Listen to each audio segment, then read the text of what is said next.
So as a tenant, what are your rights and obligations if the landlord of your property sold the property?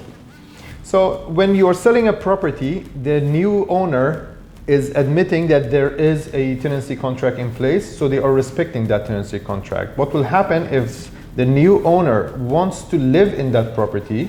They need to serve you with a legal notice 12 months prior, and then upon the expiry of that period, you might be asked to leave the property. So let's say that I have 6 months on my tenancy contract. Right. And then the property gets sold. Yeah. Now the new landlord will give me 12 months, which means he will have to renew with me for 6 months. For another 6 months, yes. Right? On top of the 6 months, right. The remaining 6 months. Yes.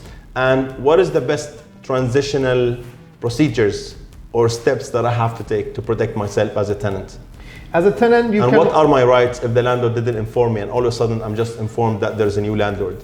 Because I have to change the checks. If I have pending checks with the landlords, do I have the right to say no?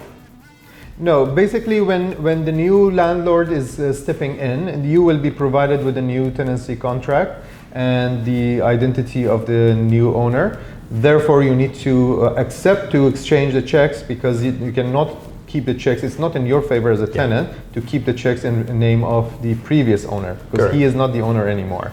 So you need to replace those checks, you need to sign the new tenancy contract, and then you will be served with a notice accordingly if they are willing to ask you to evict the property.